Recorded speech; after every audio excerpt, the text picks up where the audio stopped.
Hello, everybody, and welcome to Stat Check episode 54. We are the Pod People.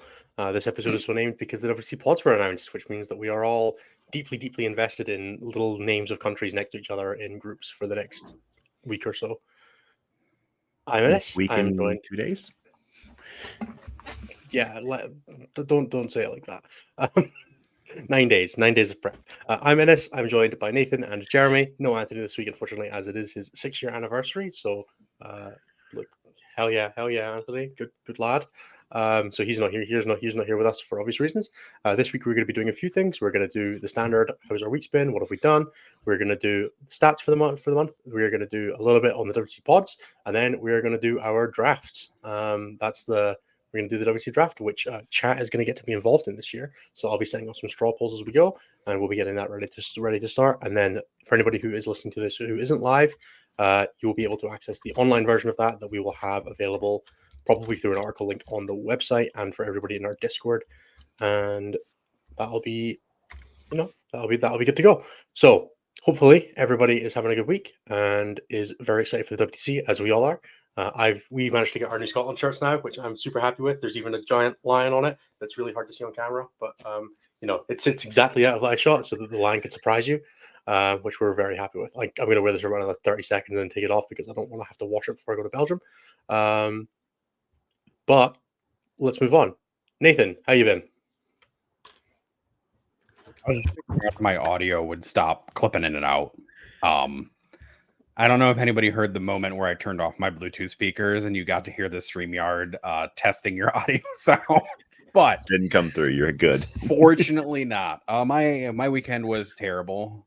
But basically Porter Airlines fucked up my flights at the last possible second. So I got an email Thursday evening from Porter at like 11:30 at night, telling me that they had canceled my flight for Friday. And then Porter Airlines was like, yeah, so we can try to get you onto a flight on Saturday, and didn't tell me what was going on. And I was on hold with them for customer service for like an hour, during which I was trying to talk with one of the organizers, Morris from Red Dragon, about what we could do, and we were looking at alternatives and stuff like that, and it ended up being like the alternative to try to fly me out on a different airline was going to cost like an extra $900 or something like that past the refunded airfare. So we decided that instead we would cancel the flight and I'll just go to whatever the next event is that he runs in Canada. So we're going to try to do that.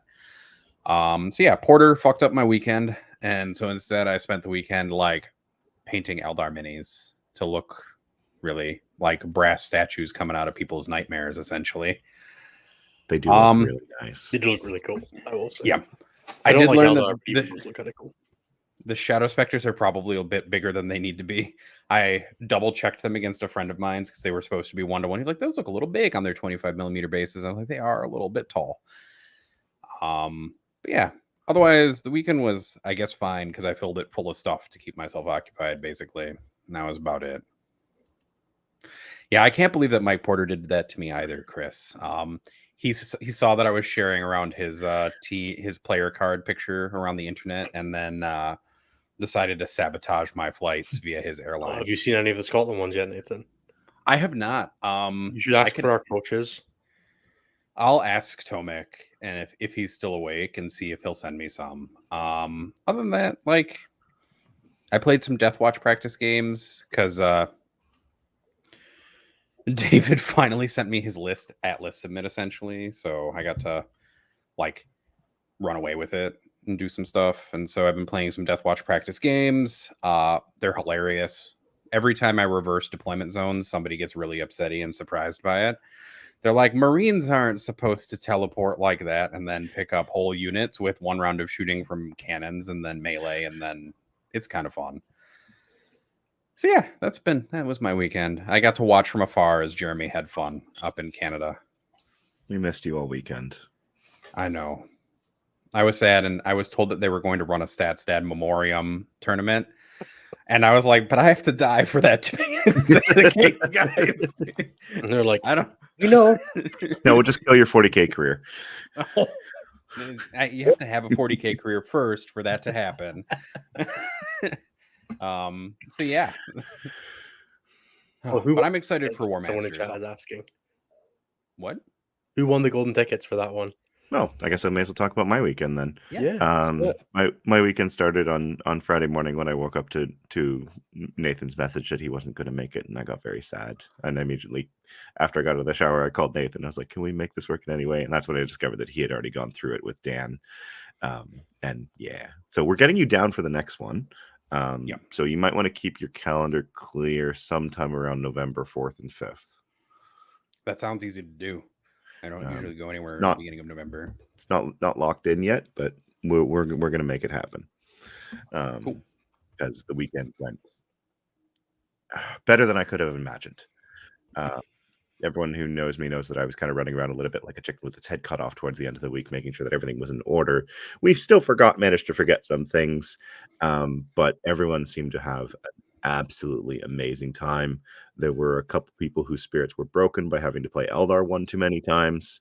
I'm sorry, TJ. I really, really am sorry, but I could not control those pairings.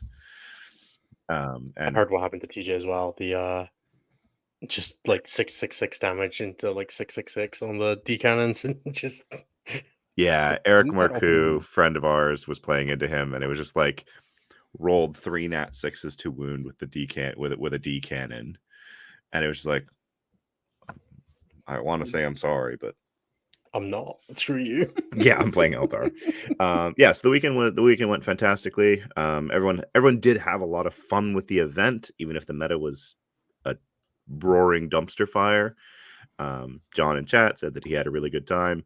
I've been going through, so I sent out a survey after almost every event that I run, just asking people for general feedback, ranking, how the event is, and like I think we're at like an average of a 4.8 out of 5 when it comes to event enjoyment. Is that it?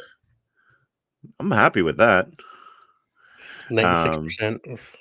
Yeah, I'm pretty happy with that. The thing that most people complained about the most was the meta was shit, and they had to drive a little bit too far because we held it in the middle of nowhere. But then when the question that I asked them immediately afterwards was, we did it here because it was cheaper for the venue, which meant that we could offer a better experience. Are you guys cool with that, or do you want us to bring it back to actual civilization?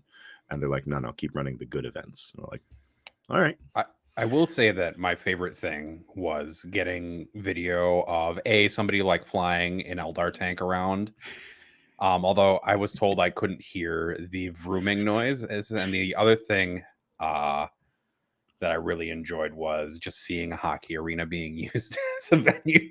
Brought me back to my childhood of playing hockey, because I don't live that much further. I didn't grow up that much further south from Canada, so that was kind of fun. No, it was great. My favorite bit from the weekend by far, and I'm actually going to pull it up because I want to share a couple pictures later on, was that yes, the event was held in a hockey arena, and it was a hockey arena that's designed to only be used as an arena during the colder months, so it doesn't have fancy things like air conditioning in the main area. So on Friday night, as we were setting up, we were sweating buckets, and then Saturday morning we were blessed with very cool, reasonably chill weather. And we opened up the doors to the building, and you got a really nice cross breeze going through. So it was really comfortable, but we definitely lucked out, because if it had been scorching hot, we would have been very similar to how the Necker Hall felt last year. But the big thing that came out of it was, obviously, we gave out 4 golden tickets to the top 4 generals that hadn't already won a golden ticket through other events. But the thing that made me laugh the most through this was, because it was in this hockey arena, the hockey arena is used for summer camps during the week. So we got in at 6 o'clock on the Friday night to set up, and then teardown was immediately after that. But when we got in, I had a great chuckle because they had this great big sign up, and I'm going to share my screen, or try to share my screen. Share screen window, please don't break. There's gonna be a lot of screen sharing this weekend, so prepare for things to break pretty. So this is the photo gallery. If anyone wants to check it out, it's on the Breath Weapon Gaming website. But I want to draw your attention to the core rules of the event. which was following the summer camp rules. It turns out that when you hold a 40K event, the rules for the attendees are pretty much the same as the rules for children attending a summer camp. Keep your hands and feet to yourself. What play is that safely. top left thing, by the way? Just Up here? no. Your tab. This? Oh. So that is an inside joke from our social media group. For anyone who does not know, Canada has a lot of very funny place names. If you search this, which is a night on dildo, and we're probably going to get demonetized just for me saying that, it is an arrogant worm song that just riffs on place names. And yes, there is a place called Dildo, Newfoundland, including Come by Chance, Kilbride, which is a little bit more normal. And yeah, they just riff on place names. But yes, that was a joke that was coming up earlier. And yeah, I forgot that tab was still open. But yeah, to play safely, to treat each other with respect, listen carefully. I pointed at the players that I know that don't listen to me half the time, and to have fun. Turns out that the summer camp rules apply when you're playing a 40K event. I don't see beat the Eldar players with hacky sacks, but other than that, yeah, hacky sacks. No, it's all about the hockey sticks, actually, not hacky sacks. But that'll work. Yeah, and we gave away a true scale to humans lion shield that was crafted by one of the locals. That was a ton of fun. But yeah, so I'm gonna stop this. We gave away 4 golden tickets. The golden tickets went to so first I'm gonna premise Ridvan Martinez, aka Scary from Scarredcast. He did win a ticket, but he passed on it because he wasn't sure if he was going to be able to commit to the event. Being the World Championships of Warhammer in Atlanta this November. And so as a result of that, he passed on it. So the 4 that ended up winning were Zach Como, who finished 3rd at the event, Eric Marcoux, who finished 4th. I think it was 4th. I'm going to get the placings a little bit off. That's a shame. I'm upset Eric's making it to the event. I joked with him that it was the third time's the charm.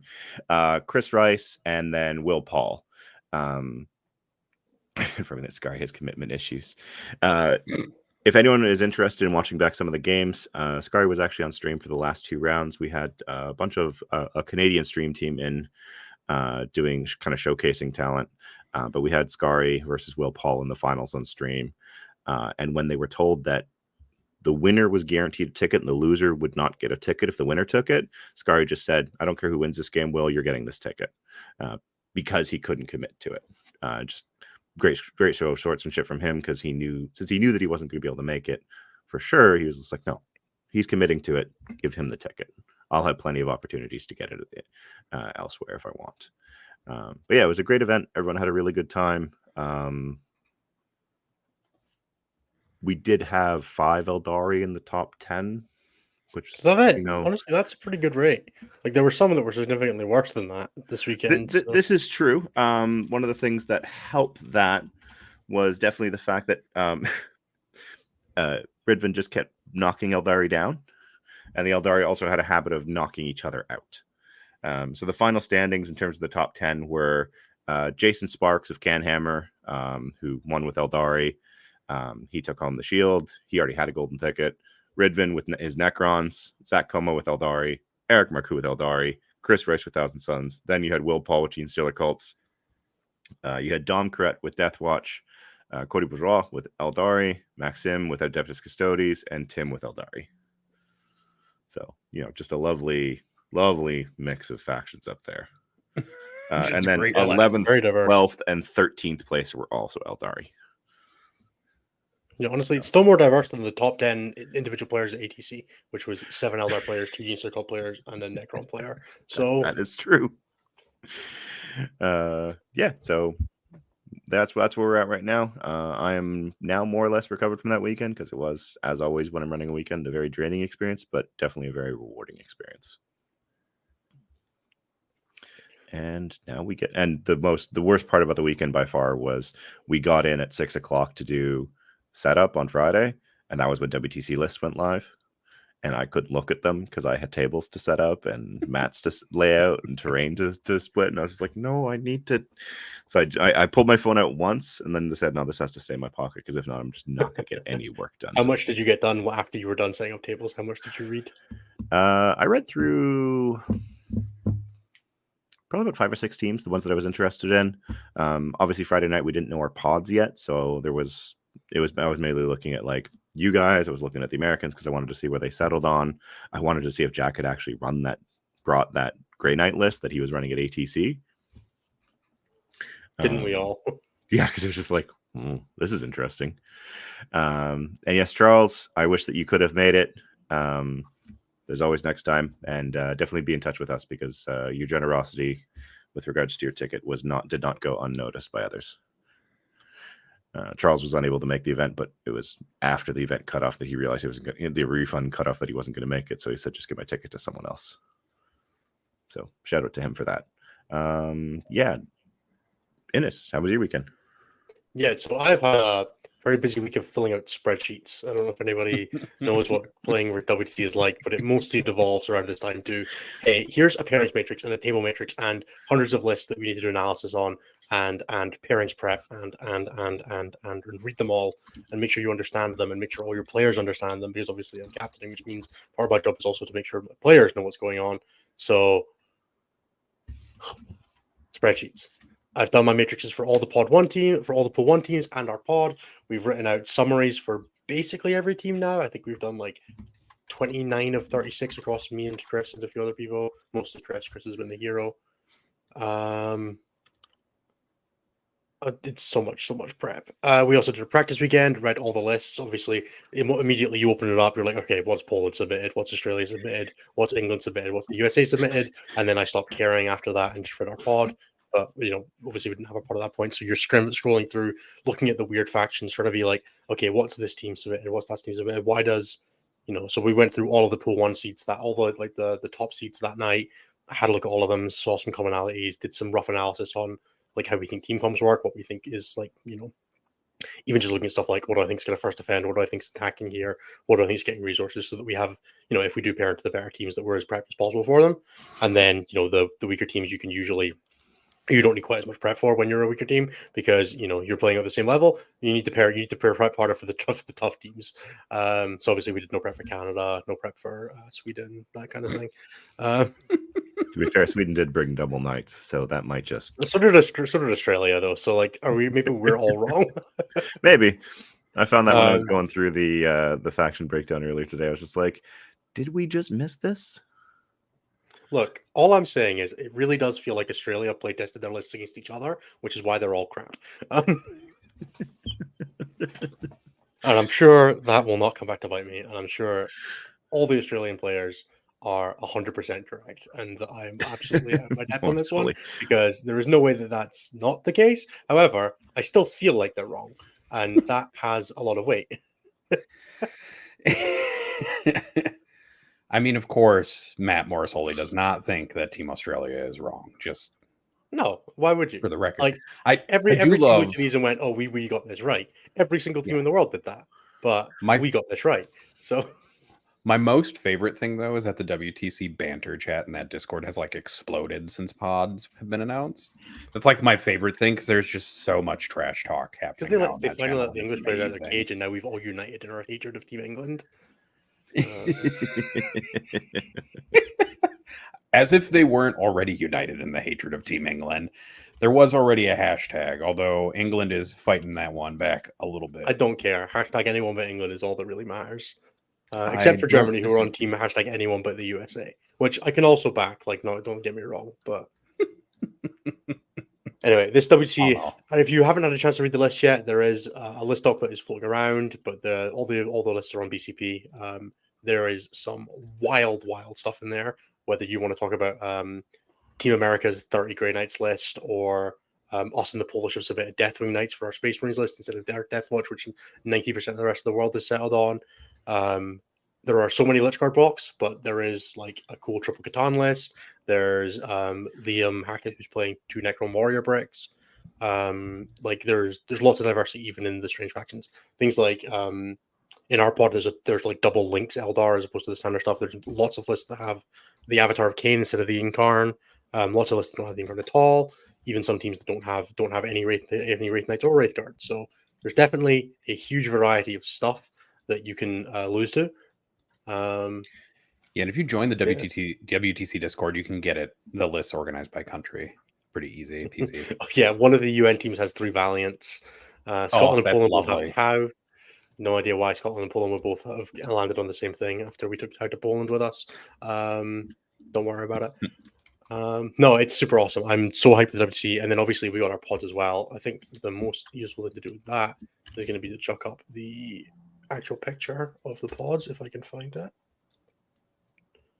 I'm just going to share this. I've got the. Oh, I've got. Okay, if you chuck it up, then go for it. Yeah, give me just 2 shakes while I have to share my screen in like layers, basically, probably. Okay, I think I can just do a tab. There we go. Cool, I can just do a tab. That's awesome. He doesn't want to risk showing us what he's got open in the background. Actually, I'll show everybody later if everybody really wants to see. It's actually just papers for me writing a scientific paper right now. Look, that I'm doing. You can't prove that. I can. I'm gonna stop sharing this so I can prove it. You can prove that that's what it says now. No, but that's not. Give me a second. Prove it. He frantically closes 2 or 3. I'm not even going to. I'm just gonna. Jeremy, how you guys feeling about your pod? I like it. We've got Croatia, Norway, and Ireland in it. The brief moment of fucking StreamYardception was a little too much for my brain there for a second. That hurt. That did hurt. But yeah, we're in pod 1. We got Croatia, we got Norway, we got Ireland. The Norwegians are amazing. The Irish, we had a great time against them in round 5 last year. The Croatians, I actually know very little about. I believe this is their first WTC. It's the first WTC, but they were a fixture in the old formats. Okay. There are 4 new teams this year.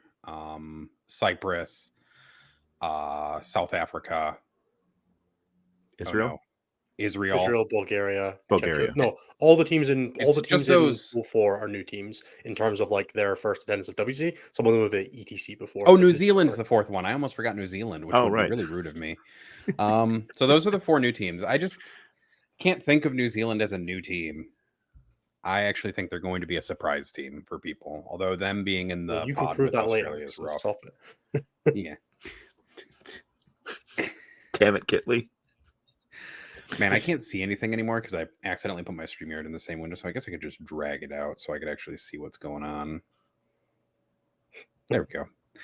Surprisingly, this somehow works. As for us, we are in a pod with UNA, which is obviously a pretty strong team from Slovakia with a bunch of support from the German community, I believe. Their captain is Fred Oho, who was on the German team last year.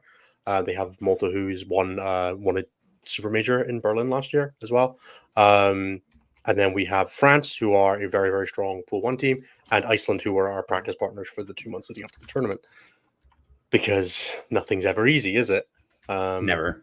Yeah, the chances are low, but never zero of pairing your practice partners. We were really worried that at one point Poland were going to slide in with us as well, because if you notice that based on the way these were drawn, it was like they drew all the Pool 3 seeds, all the Pool 4 seeds, then all the Pool 3 seeds, then all the Pool 2 seeds, then all the Pool 1 seeds. So when it got down to that, pod 6 that they were picking, it was Poland, England, Australia, and France left in the pool that could have paired into us, and we're like, damn, oh god. I think of that set, we pulled the kindest of the options, but that doesn't mean the France are going to be easy. I will say, however, that the sigh of disappointment that everybody had when the first one pulled out for Pool 4 was Canada, and they realized they weren't getting the easy pod, was palpable, and you could hear it across the world. I'm really intrigued to see what happens in pod 8, because Spain and England being in the same pod, I think, is kind of interesting. Yeah, Spain were good last year, but not great, and it'll be cool to see how well they push past it. Obviously, they clowned us, but I mean, like, so did everybody. So what's that got to do with the price of bread? But England could be a lot of things this year. They have a lot of singles players again. It feels like England have very much gone in on the Team America style of just cramming 8 singles players in a trench coat. So, but obviously, England have done very well for themselves over the past few months or the past few years. So it will be great to see that. Bulgaria and Romania, both also teams that are reasonably competent. Mm-hmm. For my money, Finland Poland should be a good round. Finland are usually like back and forth on being really good and being just good. And then yeah, I think our pod is very interesting as well. I'm looking forward to seeing it. How do you feel about the USA pod, Nathan? Given that you're not playing, but you're supporting technically, right? I mean, I don't. The USA pod looks kind of gentle. I don't really know enough about Northern Ireland or Denmark's players to really make much more of a comment than that. It looks gentle. It doesn't have Spain in it, which I think is actually probably the hardest of those. The hardest of the teams to draw from Pod 2 was probably Spain or Pool 2. Yeah, Spain. I don't know. It's kind of rough because like Cyprus is brand new, right? So kind of a mystery bucket. New teams probably not like the most competitive broadly in their first WTC ever, unless they have some veteran WTC talent. I don't know anything about Northern Ireland's players, and I'm assuming one of them is going to like throw a rock at me. The problem is like being the person at like WTC who doesn't know anything about WTC, and that's been my role on all the interviews I do with Contact Loss, has made it so that I just still don't know anything about WTC. Well, you can obviously top you can 10 start teams with from Carl's last getting year. 0-20'd by everybody in that pod, and it doesn't really matter. And then nothing else really, like it's unrecoverable from Northern Ireland from that. Oh, fair. Because the wee leprechaun can't hack it. So I'm glad that you just can talk trash about them, because then it's not me who's going to get stabbed like walking between tables. It'll be you who gets stabbed. Look, if Cahill manages to reach up and hit my ankle, I'll be very upset. But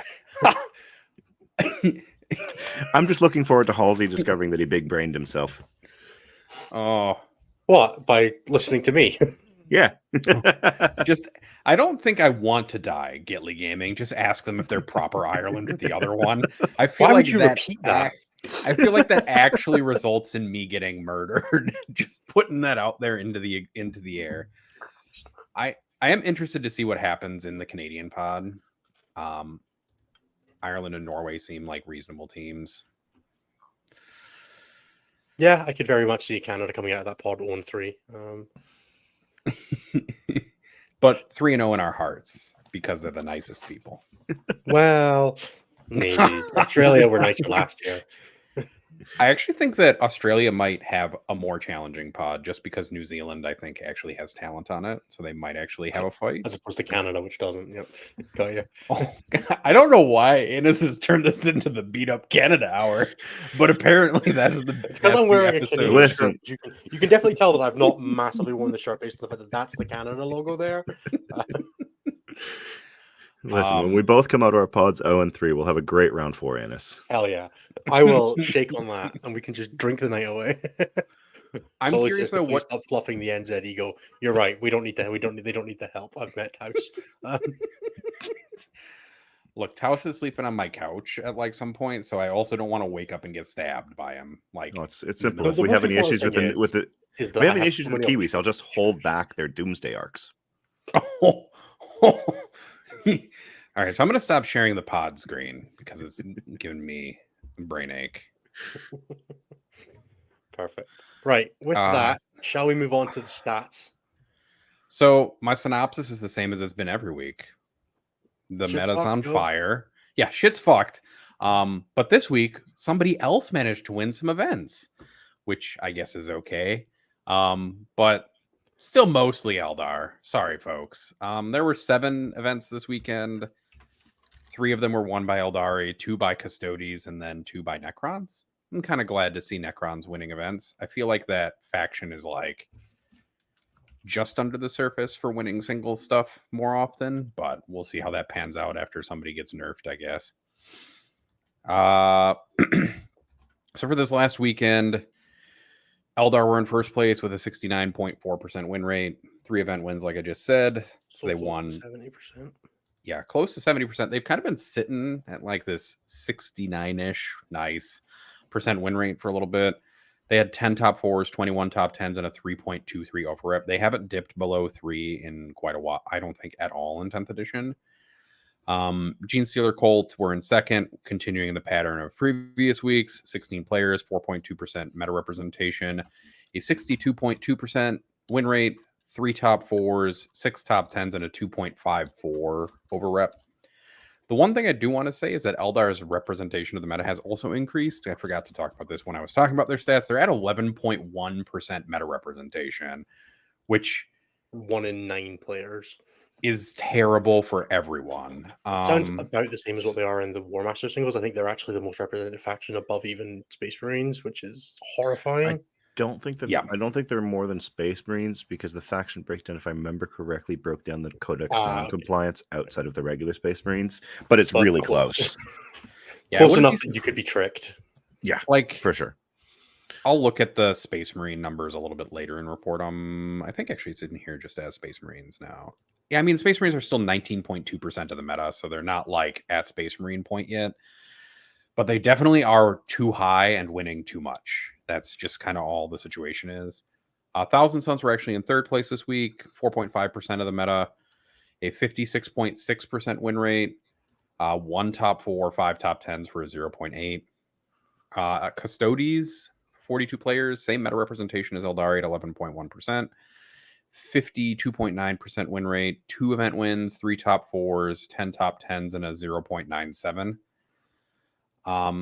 And what I want to say is that what we're seeing is the overrep is basically just being still absorbed by essentially like a couple of factions. So we're going to continue seeing that as long as Eldar keep winning basically all of the placements. Eldar essentially have more top 4s than the next 5, 6 factions on this list. So put together. Imperial Knights were in 5th, 18 players, 4.7% of the meta, 52.5% win rate. No event wins, no top 4s, 2 top 10s for a 0 for overrep because they didn't get any top 4s. The other winners from this weekend were Necrons, who had 29 players, 7.6% of the meta. They had only a 51.8% win rate, but they won 2 events. They had 4 top 4s and 5 top 10s for a 1.87. And that's kind of it for like the winningest list. I mean, Leagues of Votann are at the bottom with a grand total of 4 players for the weekend, 26.2% win rate. Adeptus Mechanicus had 2 players and did better than Leagues of Votann and had a 30% win rate. Tower third from the bottom. What? You know what has a higher win rate than both AdMech and Leagues of Votann? What? The one player who brought a Warhound Titan this weekend. Oh no! Because he went 2 and 4. That's brutal.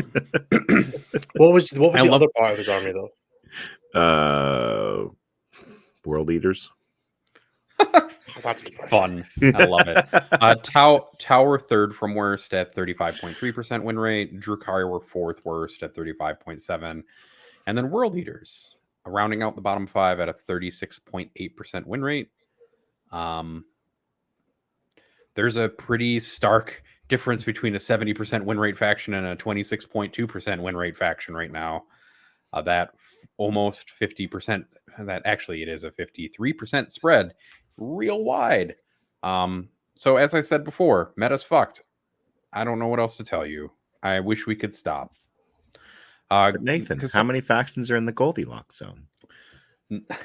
Not as many as you would think, but also more than you would think. Almost half.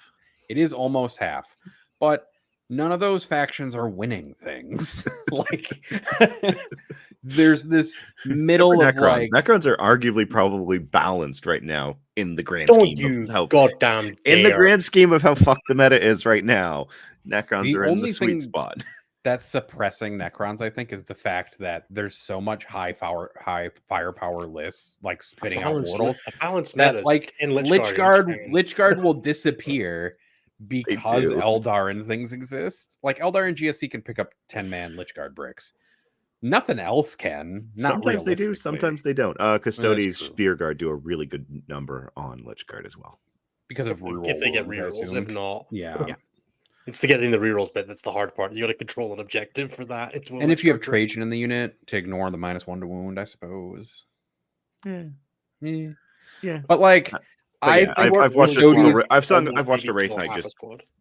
Yeah, I've watched a Wraith Knight Thanos Snappo Lichguard brick from existence.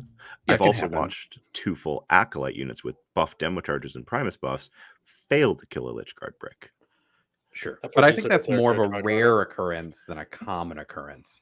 Yes. And what I think is that, like, right under the surface of what we're seeing from an incredibly unbalanced meta, like with a top 3 factions that are absorbing It's like just a most of really the wins, unbalanced meta. is that there's also another unbalanced meta just right underneath it, where it's just Custodes and Necrons winning all of those games instead of Eldar, GSC, and Knights. But we'll see how that pans out when they put out the balance patch in September, hopefully sooner than September, but a man can dream and still not hope. So yeah. Oh, also somebody asked about Gene Stealer, or not Gene Stealer, but Grey Knights. Grey Knights had 11 players, 2.9% of the meta, 45.5% win rate. And 2 top 4s for a 2.47 overrep, which is just because they had such a small player base. It's hyperinflated because of that. But overrep has almost become a less useful currently, because all of the overrep is basically being absorbed by like a small set of factions who are also dominating the meta representation. I don't know, guys. I don't really even want to talk about stats. Let's talk about WTC stuff instead, because the stats just make me depressed. And instead, let's do some stuff with things that are exciting and actually that we're looking forward to. Theoretically, though, this is the bit where I do the plugs. I'm going to do them after the draft, though, because the draft is way more fun and it's going to require a lot of prep, a lot of work. So I'm going to share a tab. Ooh, a tab. You guys are going to have to. Yeah, I know. We're all sharing windows today. Oh my gosh, there's so many WTC people just popping in now. I know. It's incredible. Are they popping in just for like the fan voted draft part of this? Not going to complain. It'll be fun. Mm-hmm. We're going to get out drafted by our own audience. It's okay. They're like 100% are. There are like 70 of them and like 3 of us, and each of us are one person. So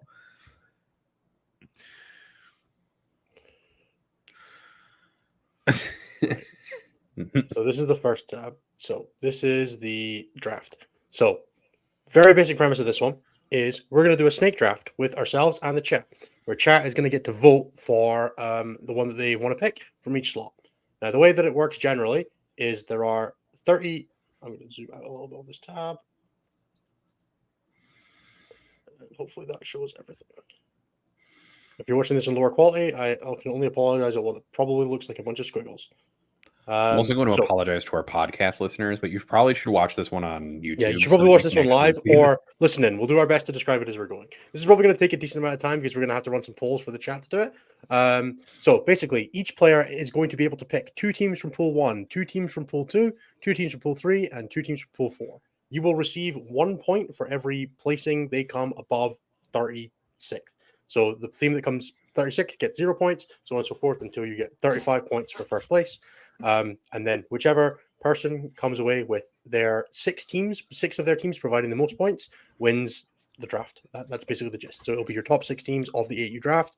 And then there's also some bonus side bets for the player who picks the winner.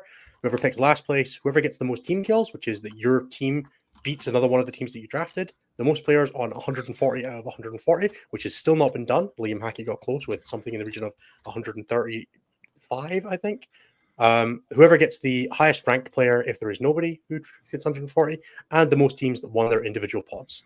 So chat will get the first draft, and then we'll go down in order. So Nathan, then Jeremy, then Ennis, then me again, then Jeremy, then Nathan, then chat, so on and so forth until we've picked all 8 of the teams. There will be a straw poll link in chat.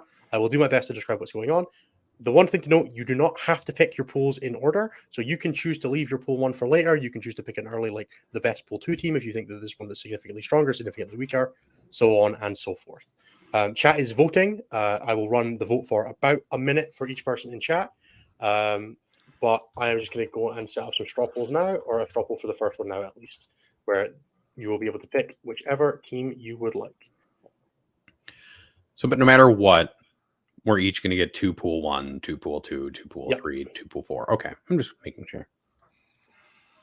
I'm glad that I'm only the second worst after chat. That makes me happy. Chat is somehow worse than me and got seated Also, first for are we allowed to pick our respective countries? No. Oh, wow. That includes chat. No, chat can do whatever it wants. Limits. So in chat now, you will be able to get your draft one. So that should hopefully show up. I'm going to run that for a minute, and I'm going to swap over to the other. Can we watch the live feed of this? We sure can. Poll? That'll be fun. Oh boy.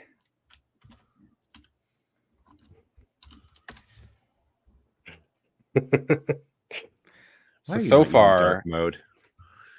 Huh? So far, we've got This- 2 this votes is for not my England, home viewer. two votes for Poland, and 1 vote for Australia. Oh, there we go. Ooh, getting more exciting now. And we are just doing first past the post. There is no ranked choice voting here. You will get whatever is first. Don't care if they put it. I do like how chat has so far only voted for seed 1 teams. Yeah, chat knows what it's about.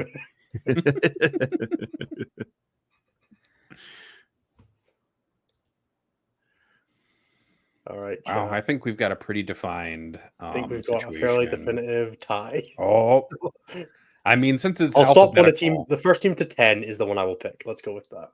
If nobody hits 10 inside the next minute, then whatever. I honestly just like that it's alphabetical, so Australia will win this tie. No, I'll just Just make them take the alphabetical order, and it goes to Australia. yeah, that's you can pick Poland. I do want to pick Poland, actually. Yes, thank you. All right, then chat gets Poland. All right, Poland hit 7 first, so we're picking Poland. Damn it. So chat is picking Poland, which is one of their pool 1 seeds. That's not the right one. So Nathan, it is all on you, pal. So I can't pick the United States. You cannot Correct. pick the United States. Okay. I probably just need to present my. Yeah, if you do it, if you split window and then share your window, it'll probably be the best. Yeah. I'm going to take England. Yeah, whatever. I'm just going to keep changing it back and forth. So Nathan is taking England. Because I'm Jeremy? shameless. I'm going to take the United States.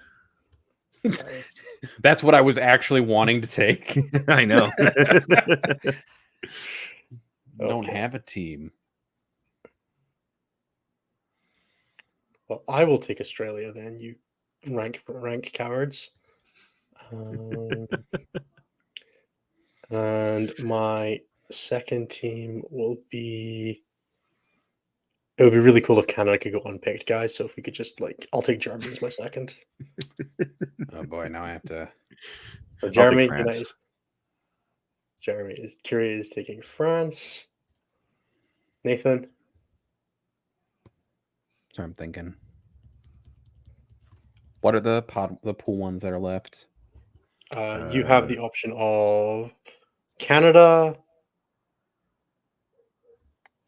Netherlands, Sweden. I'm going to take Canada.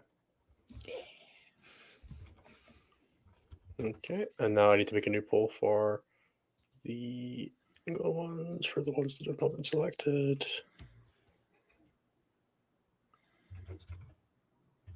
My incredible Excel skills. Oh no, this hurts me. To really just make a thing that's just the ones that don't have no next to them. But I'm not going to do that because it's too much effort. And what did you pick? Sorry, Jeremy or Nathan? I picked Canada. Picked Canada. Cool.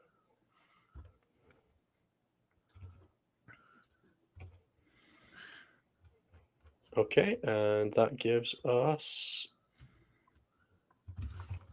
Are you editing the old poll or creating a new one? It's going to be a new poll that will allow you to pick the 2 ones that you want. So pick for this one, pick the 2 that you want for second and third pick on the draft. All right, because it's a. Yeah, because this is a wraparound. So you'll be able to pick 2 here.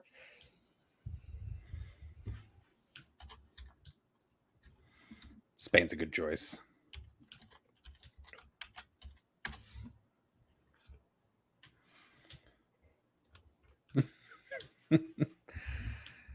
Nas, it actually hurts me that I picked England. It hurts me deep in my soul. I had to pick Canada. I had to pick Canada to soothe it because that was the other end of it. Oh, it's out there, sportsmanship. Yeah, I'm excited to see if my choices, People are really quite on to Spain as a I good. do love that You said no you one thought is they were touching. good, so No one is touching Nobody's- Sweden. well, no, they don't need to because these guys can pick their pool one as their last pick now, and they may as well just get the early good picks because we can't pick another pool one seed, right? Oh yeah. So they don't need to pick their pool one until last. Now, Italy's not bad. I think it's probably the best of the pool threes. But I think Italy will surprise many people this year. They have a very God solid damn it. team. Quit trying to pick New Zealand. You bastards. I'll give this another minute or so. Oh, the people from England like me the least. That's rude.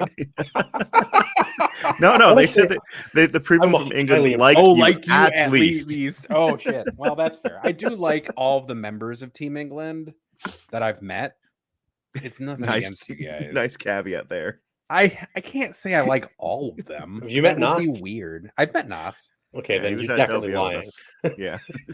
I like Nas quite a bit, actually. He's a good guy. Okay, it looks like Spain and New Zealand are going to be the God, choices for. I hate you all so much. Just letting you know that. Why you pick the pick that I want? Now I gotta think about picks. All right, Nathan, it's all you. I'm gonna maximize this again so I can read. Oh. Who's left from pool 2? We got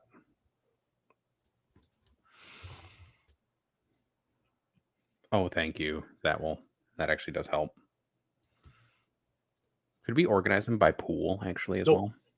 God damn it. I mean, I could. I'm not going to. But... I hate you so much.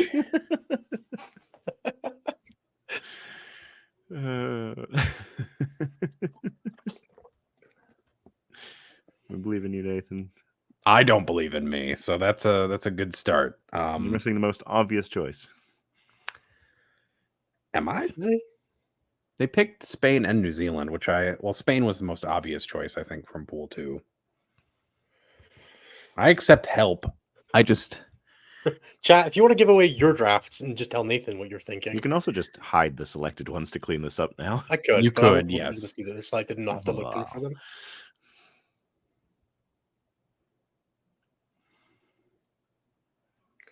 Come on, Nathan. This is dead radio. shush. No pressure, Nathan, but all the pressure. No pressure, Nathan, but please pick a team. But if from this the list episode of bombs, it's your teams. fault. All right, that's all I'm saying. It's my fault if this episode I'll is just bad. trim out the silence. Oh, You should trim out Nathan in general. That would probably. Oh, that hurts me Ow. deep. I'm just gonna pick Belgium. Belgium. I don't know, Belgium. bud. I went alphabetical. Team France 2.0. All right, Yeah. Jeremy. I'm gonna go with, in the interest of mending fences, Italy. What about mending models, mate? Is that on the cards? Oh, man, I like how Innocent Chat have the most powerful positions of the loops, though. You heard me, Innes. Skill. Okay, I'm gonna take Finland Reasonable. and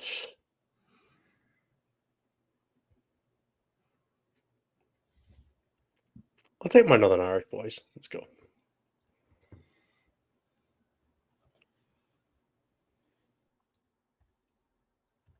All right, Jeremy, all you. After that, let's go with. Ooh, this is a tough one, actually.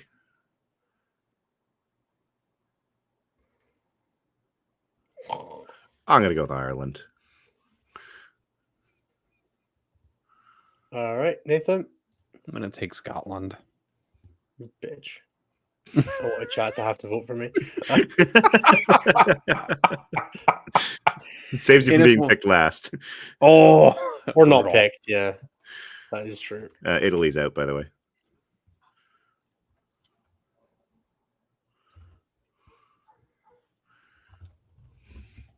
Round we go again, chat. Yep, here we go again. You're gonna get again. This will be exactly 2 picks. I'm technically also mending fences by picking Scotland because I think that Brian was quite upset with me after all the shit I was talking. All right, there you go. Didn't know Scotland had a WC team. Yeah, no, none of the board games live apparently. All right, I did that is see the straw poll that in was chat pain. again for your 4 and 5 picks. Oh boy.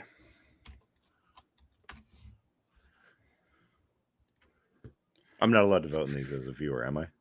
I mean, you can try and have Do you a go. want to try to mess with it? The Netherlands is a good choice. Yeah. Oh man, They don't UN need to- teams. They don't need to pick their 4 and 5 pick right now. They can do that as their literal last pick. It's true. Mhm.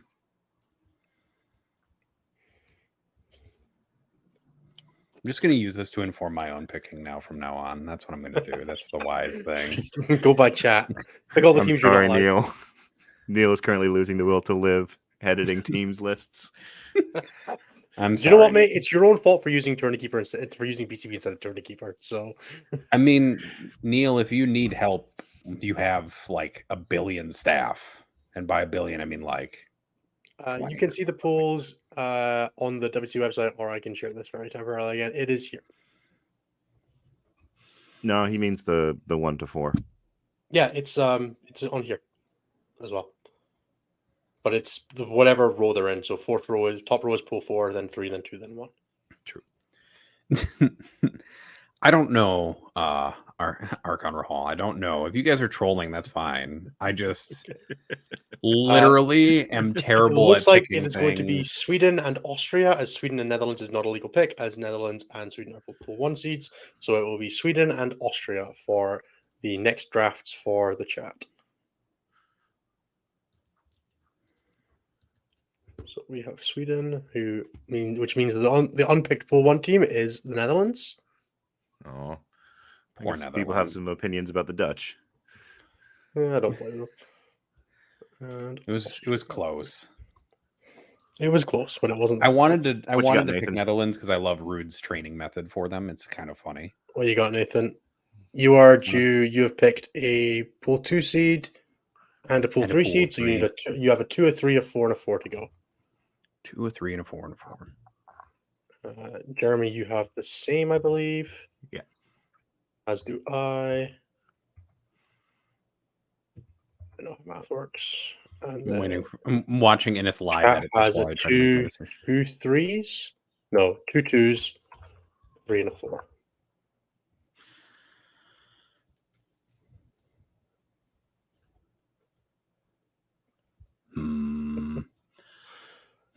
I'm sorry about all this dead air. I just don't care. I'm just gonna make everybody sad who I tries want to to make listen to the this. right choice for this weird random draft we're doing.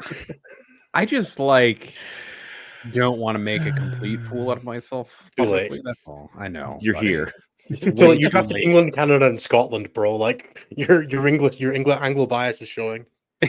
I was gonna pick Poland, but chat picked Poland. Oh, Spain is a 2. Who have they not picked? Oh, they haven't picked any. They picked a 1, a 3, a 3, and a 4. Oh, they've picked. Yeah, what you have there is correct for them. Yeah, I thought so. Somebody else just removed Netherlands from that list entirely since they can't vote for it anymore. I'm gonna take Denmark. Denmark. Something's rotten up there. Which were a pool 2 seed. Yeah, so I got a 3, a 4, and a 4. Oh, that's why I'm doing it wrong. It's because they have one of each left, not 2 of each, because they were a draft ahead of everyone else. That would do it, yeah. In that case, all right, I've got the United States, France, Italy, and Ireland. Ooh, let's go. Just because it's fun, I'm going to go Norway because I'm basically trying to grab all of my heritage. That's fair. Okay, for me. All right, I'm going to take South Africa. Just damn it. And Bulgaria. Ooh. Fun. And close out my pool 4s. In that case, I am going to take I mean, I've already picked the other two in my pot, so I might as well just take Croatia. So if we completely flop, then I know either that we win or I'm happy in my draft. Okay, Nathan.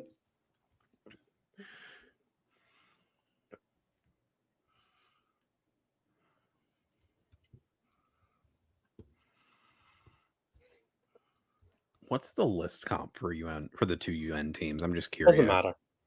I can pull Kind that of up for you matters if a you little bit. want to know. I'm curious. All right, give me 1 second. It's somewhere in my list of many Excel sheets that are many sheets that are open right now. It's reasonable.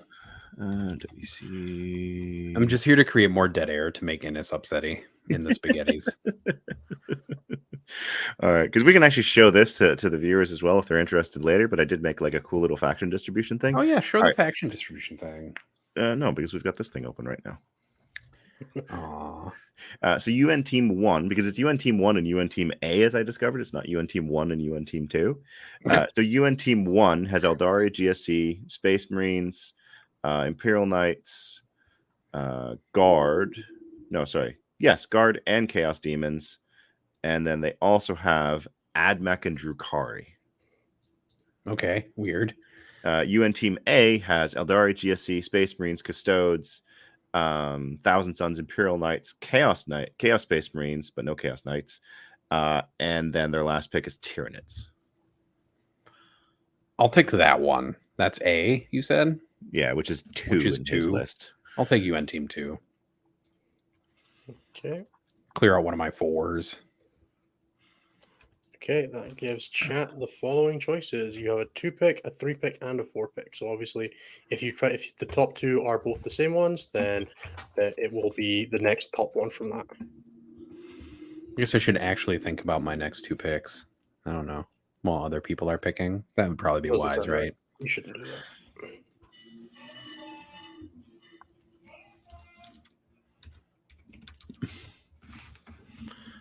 All right. Let's see what nonsense chat is up to. One of them have Admech. Flip that coin. That's essentially what I did, Brian. Is I flipped the coin on which one had Admech and was like, I don't know, but wow. Okay, Come on, that guys. is in chat now for 6 and 7. Greece and Ooh. Iceland going for the first votes by the first person. Iceland's a good pick. Nah, they're in a pod with me.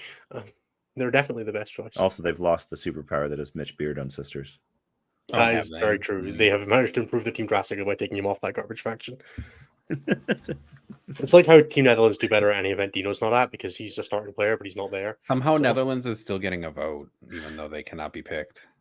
He forgot to remove him. Nah, whatever. I do like how someone still voted for them despite us saying multiple times you can't choose Netherlands. Why would you need to be able to? Why would you need to know what's going on? Okay, Iceland and Greece are a pool 2 and a pool 3 seed. So if nothing changes significantly in the next 30 seconds, it will be Iceland and Greece. I'll do one last refresh. Yep, it looks like Iceland and Greece will close out, leaving a pool 4 pick for chat in the last round.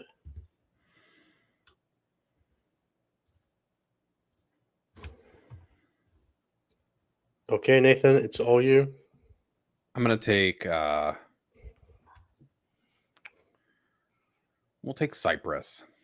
Cyprus. I'm gonna pick one of the new teams because it seems fun. Well, you're gonna have to because that's how pool 4 works. Is it? Dang. All right, Jeremy, you need a pool 2 seed or a pool 4 seed. I'll take Switzerland. They should be a pool 2. Yeah. Cool. So I need a pool 2 and a pool 3. Do I need a pool 2? I feel like I already have both my pool 2s.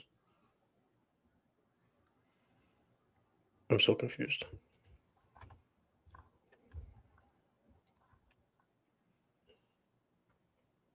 Switzerland and Cyprus came out there.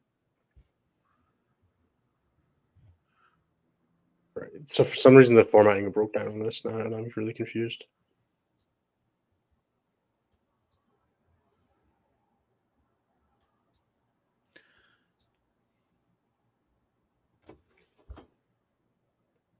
I'm now deeply confused. Give me 1 second, guys. Sorry about this. I'm like, have we picked too many pool 2 seeds? Possible. Oh, maybe. Oh, I think I know what the issue is. 1, 2, 3, 4, 5, 6, 7. 1, 2, 3, 4, 5, 6, 7. You only have 7 pool 2s in that list. Yeah, where are the... Who are you missing from pool 2? Open up my pod thing, and I will let you know who you're missing. Austria is a pool 2 seed. That's what I got. So chat got one too many pool 2s. Chat got one too many pool 2s, but that Which should is still fine. be one left. That's fine. So pool 2 was Spain, Ireland, Finland, Switzerland, Austria, Belgium, Scotland, Denmark, and Greece. Is Scotland not on this list? You might have deleted them. No, they're right there in the middle. They're right there in the middle. Middle bottom. Oh yeah, we're pool 3. You're Oh pool no, we were 3. pool 2. Okay, that'll be why. Maybe I have too many pool. I have too many pool 2s now. So I'm just gonna pick from what's left. Whatever. I managed to fuck it. I forgot what my own team's pool was. Cool. Wow, I netted myself bonus apparently. Just I actually cost myself significant amounts of equity in the event. Cool. Right, we will take Romania and Wales. Yeah, I'll take Romania and Wales. I'll just take 2 pool 3s. Well, Wales is a pool 4. Wales is not pool 4. Oh no, because they're not. Yeah, they are pool 3. Yeah, I they're keep not thinking in that. So I just need a 4, right? Yep. So you have Czechia, Israel, or UN1 as your options. Israel's the other new team.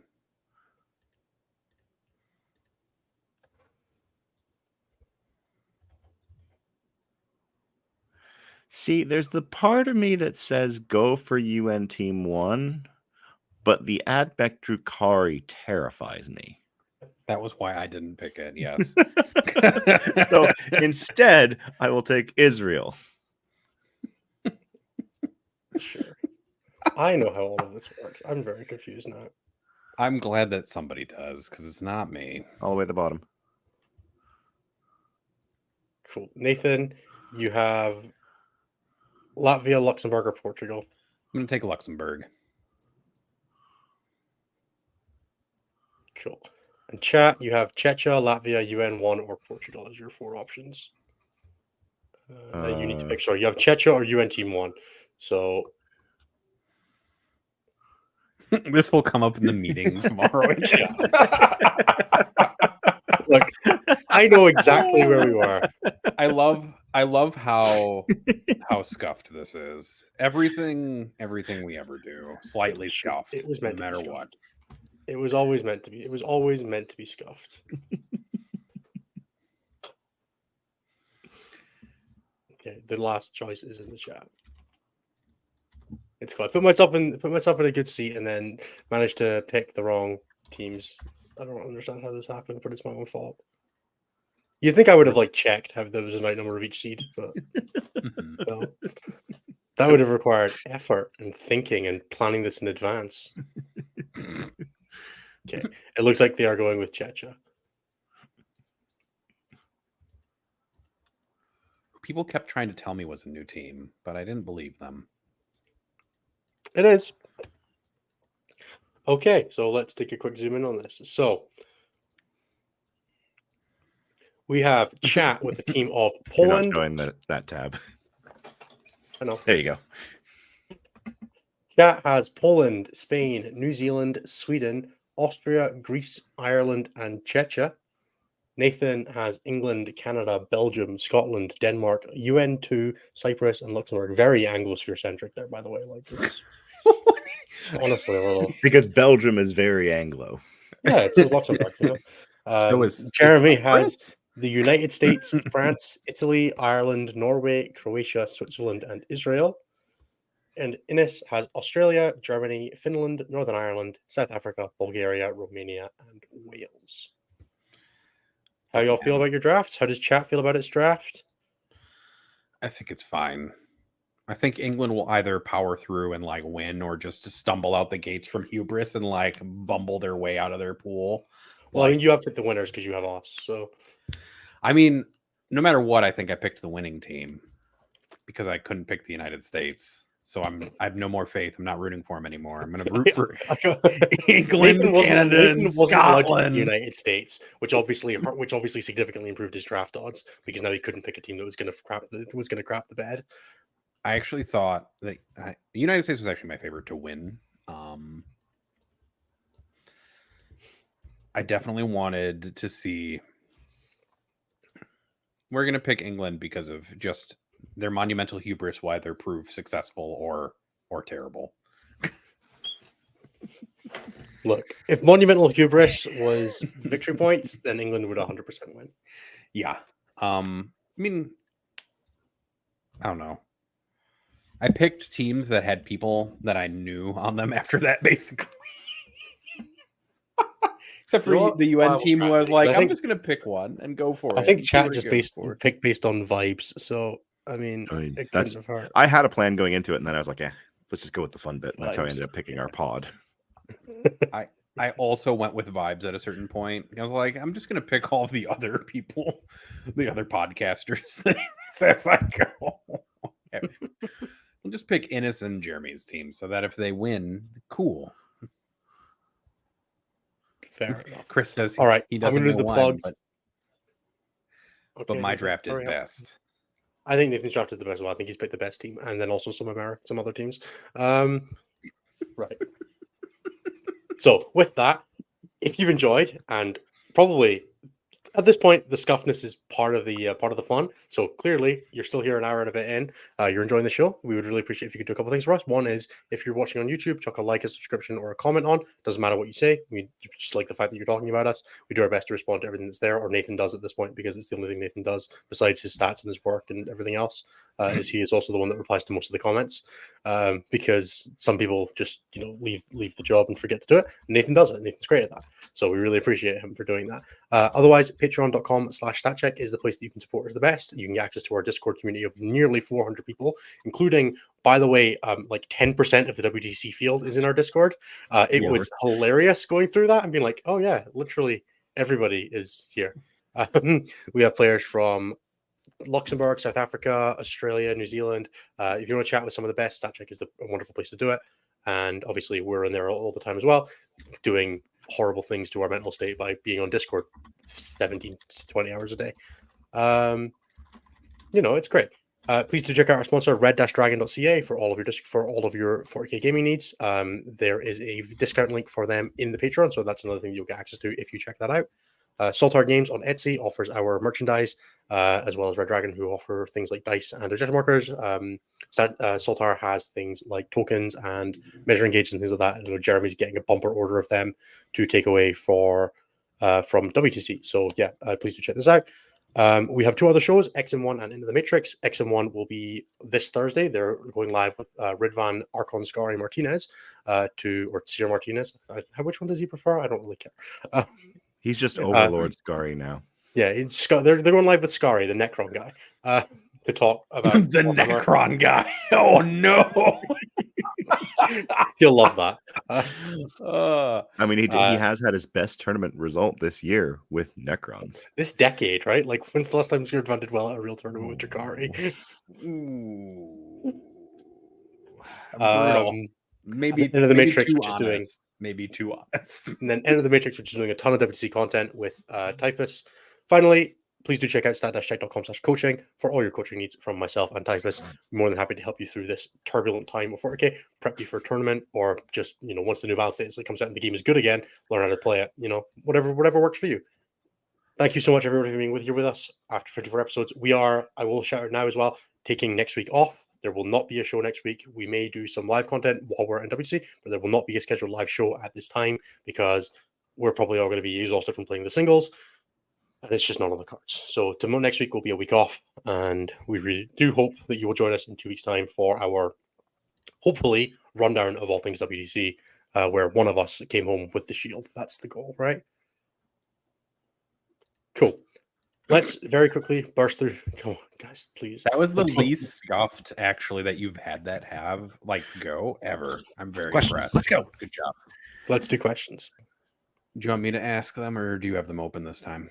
I can do it. It's fine. I can do it. It's fine, buddy. Just Okay, you do it. I can go for a Alright. nap. you go for a nap. All right. Question thread. No, yeah. I'm kind of Grant asks, I'm kind of dumb. Can someone explain to me how Thousand Suns work / plays? No. Bullets go burr, turn off armor save, makes people sad. Don't come with an 18 for the love of Christ. Like just there's like an 18-inch no touch zone of, hey, you took how many mortal wounds from that sorcerer? I rolled out the like turbo sorcerer guy, like the 2d6 shots, sustained hits guy with arcane vortex, and dumped 21 saves on somebody, AP2 damage 2, and 12 mortal wounds. And I'm like, I don't understand how this is even remotely okay. And then I read its range and it's 12 in this edition. I'm like, that's how it's balanced.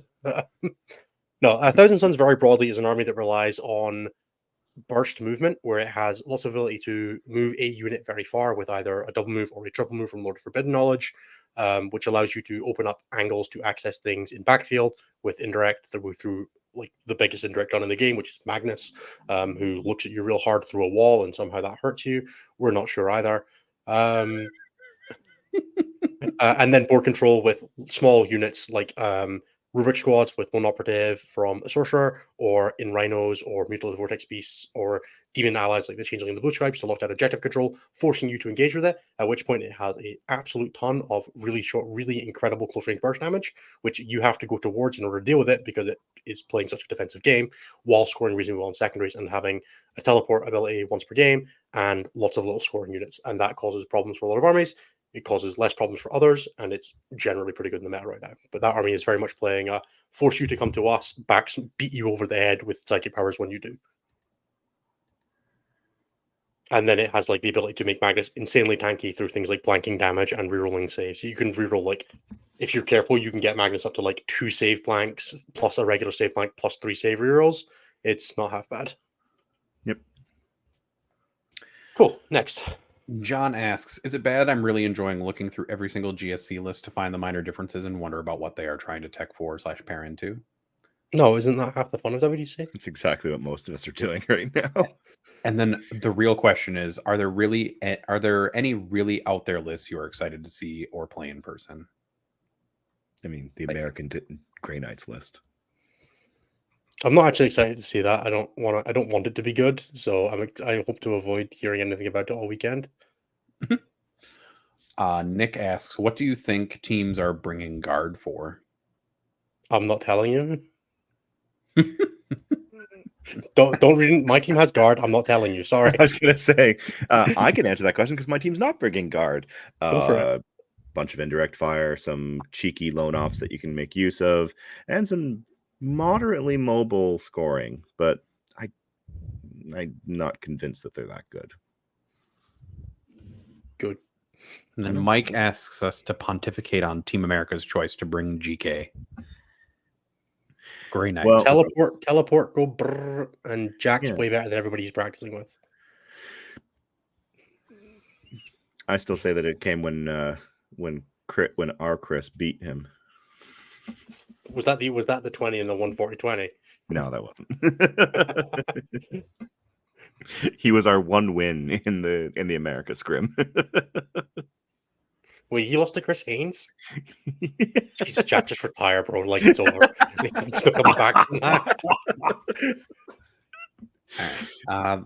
The next question is, does anyone have a good reading? Does anyone have good reading material for Necron in terms of deployments and general strategy? Do we know anybody who's making podcasts or writing articles for Necrons right now?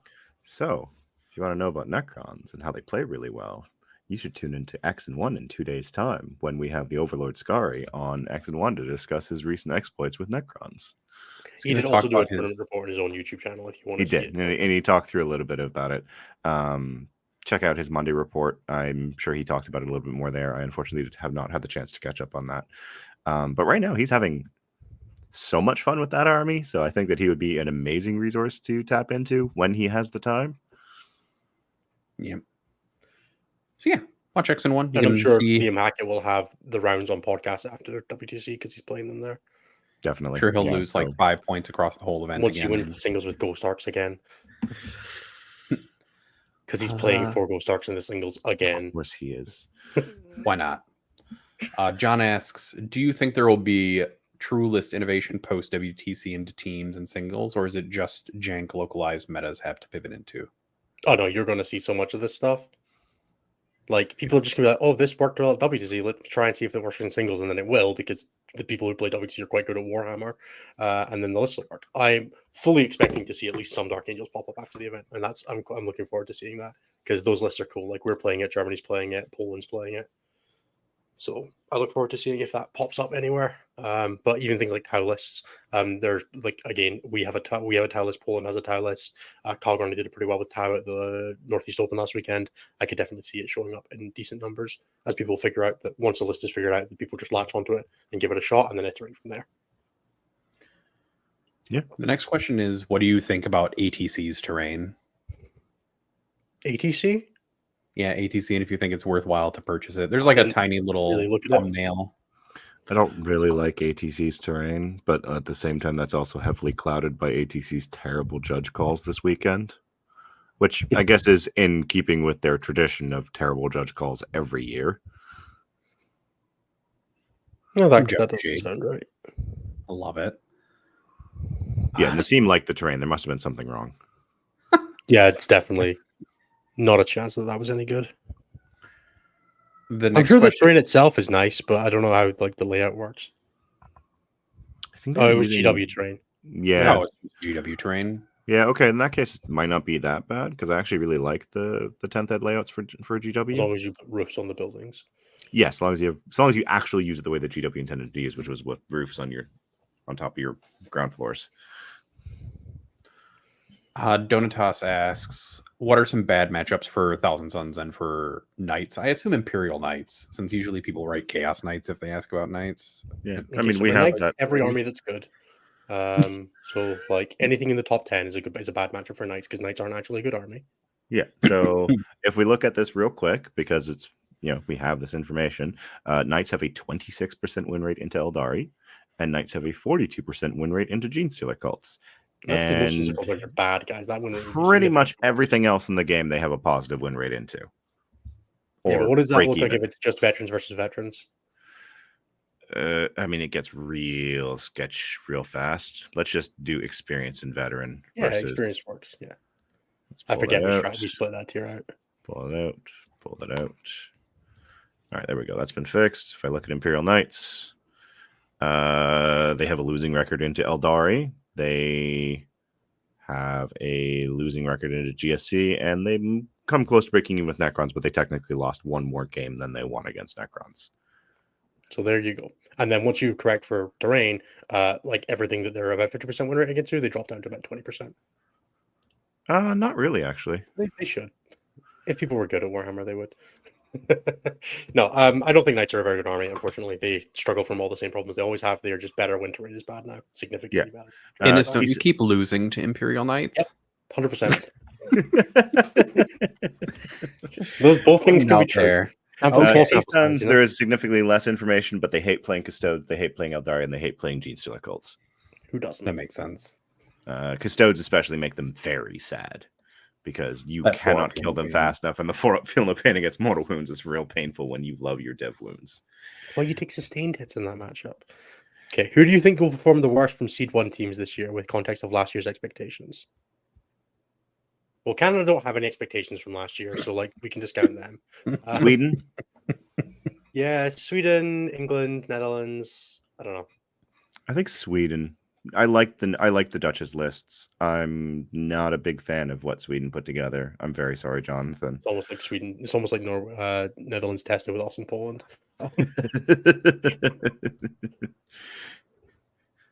Nicholas asks, this is a longer question. The 6-0 Tau list from the Lone Star Open appears to still be in the data. Given that Alpha LG stopped short of DQing the player by allowing them to instead vacate their placing at the event, in quotation marks, Will this result likely remain in the dataset? Do you all view this as a potential issue? And to what extent can suspicious results skew the numbers for otherwise poor performing or underrepresented factions?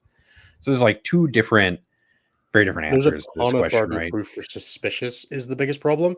I don't know about Yeah. the specifics of the 6 solo star list, but we would have to, like, probably you're looking at, like, actually if they're DQ'd, we would be willing to cut it, but beyond that, like, we can't work with suspicious because then we have to filter a whole bunch of data for a whole bunch of people without really, like, having the bandwidth to do that. Yeah, I think the Lone Star was fairly definitive from, at least from what I was reading online, that there were serious issues with this player in particular, to the point where FLG stepped in and said, "Hey, you have to." And Is it they still in the dropped data him from set, the though? ranking. I don't know about It that. is still in the data set. That's actually a fairly good point because the conclusion on this, I think, came late last week, and I didn't take that into consideration. So it might be something that we pull out. But it is a good point about whether suspicious results can skew the numbers for otherwise poor performing or underrepresented. Tau is not being played by that large of a metric amount.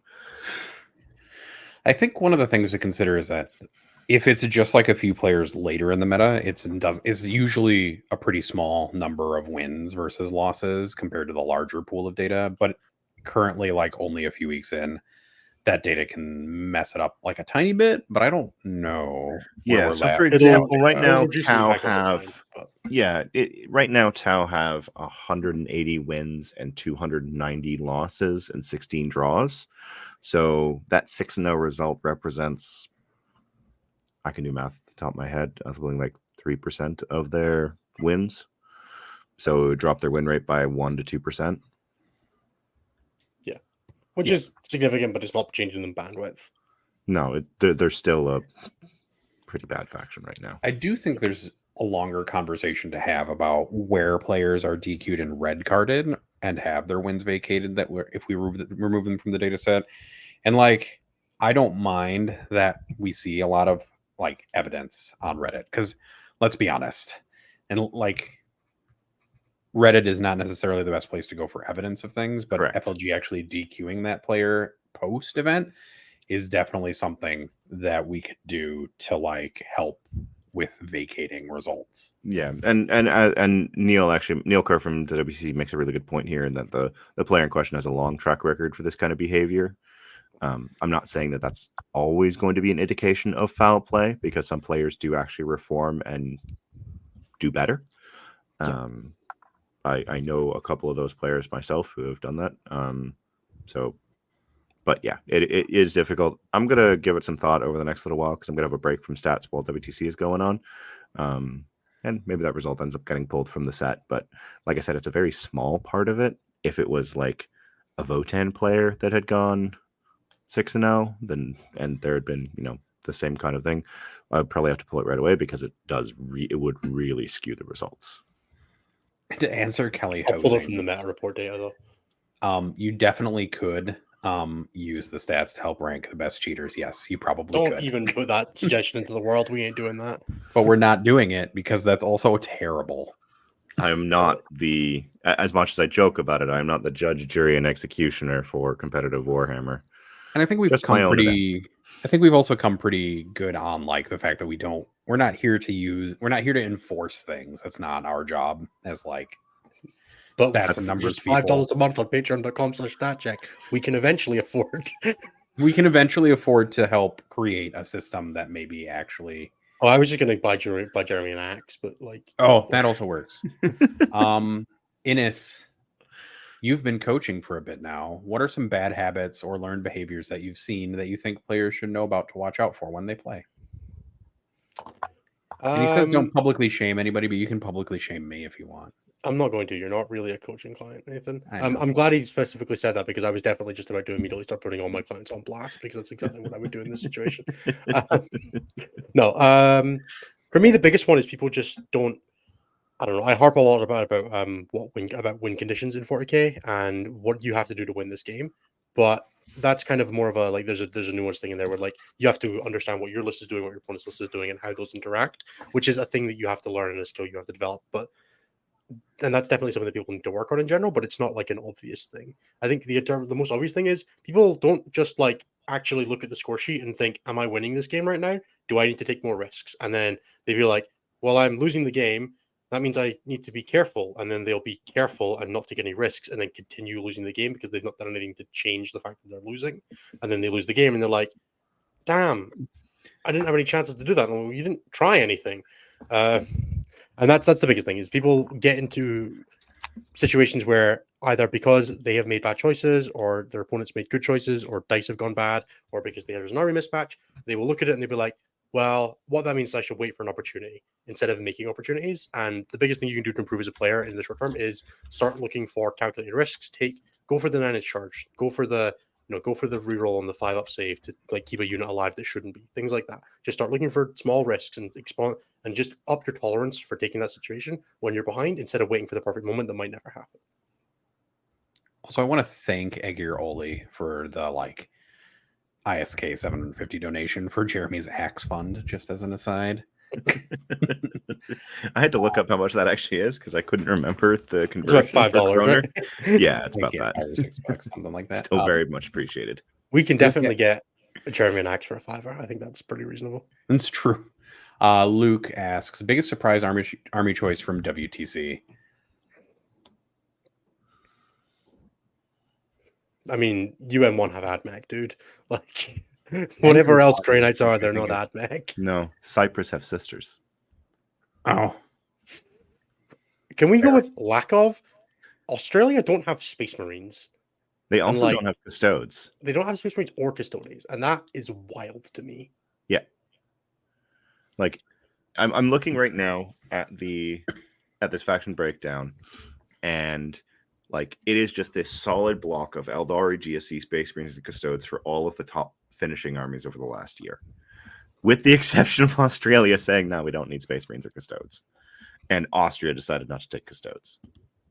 Do you want to show that off real quick, Jeremy, Sure. since you were on the topic anyways?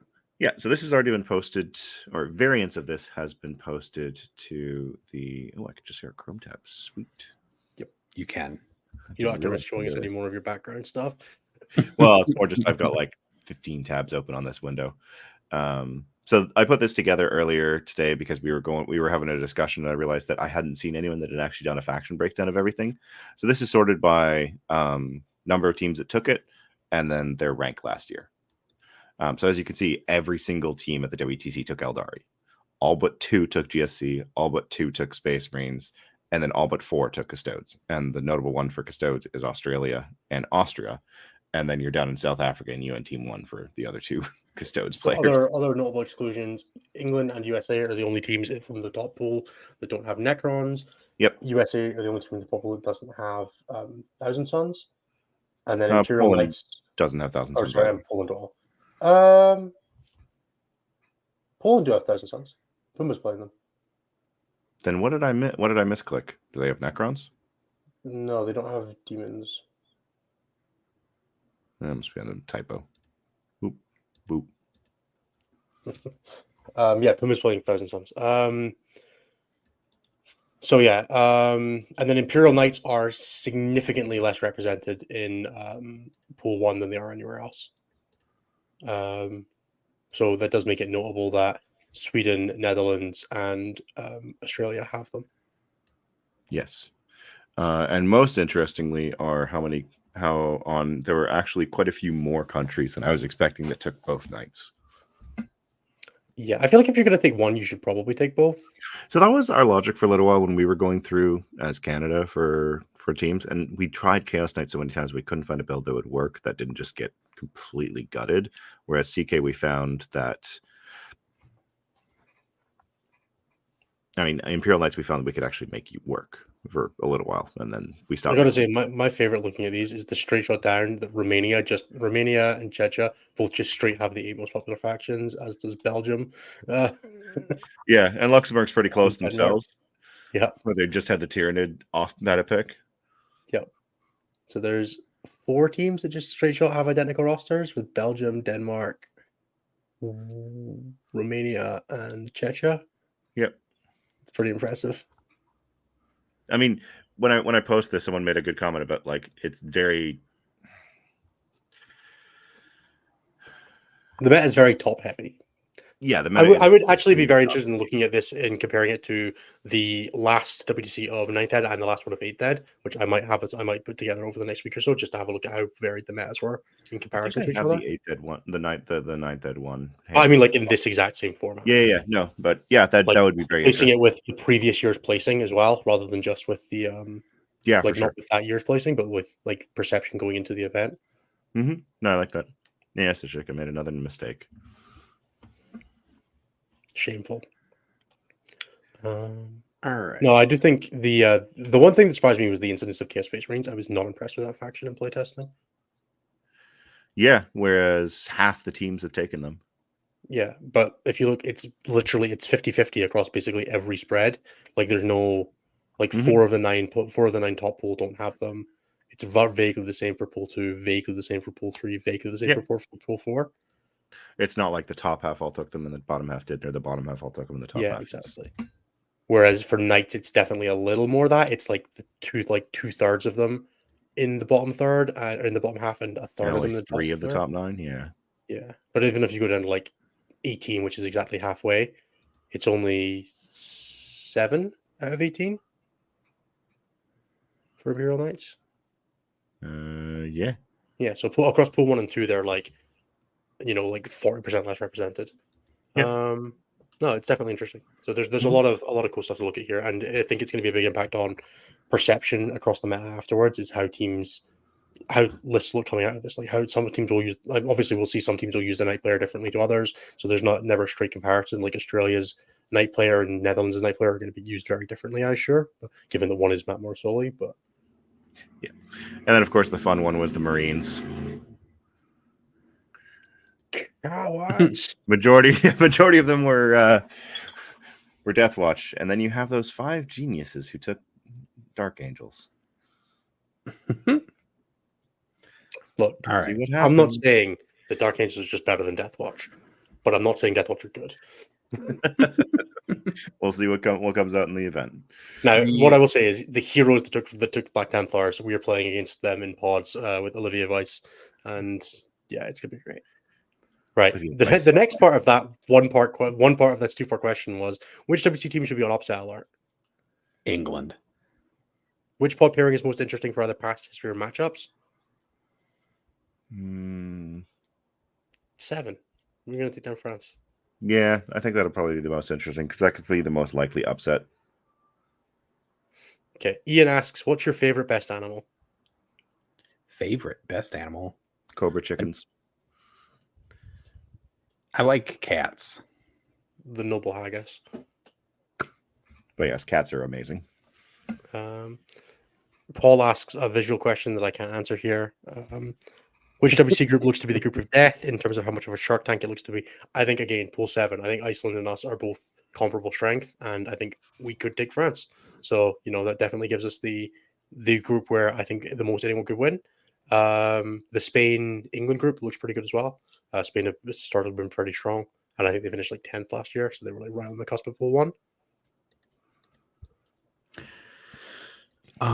Then Rory asks, any advice for a team roster starting from scratch? Stuff like building support structures like matrices and any BCP magic and to find events. I think you can find that in Enter the Matrix. I think Typhus has some of the content about how you prep those kinds of things, at least parts of it, not all of it, from 0 to team. But yeah, in terms of like team support and like building up a structure, I would definitely listen to both the Contact Lost interview with the French captain as well as the Enter the Matrix interview with the former captain of Team France as well, because they have probably the most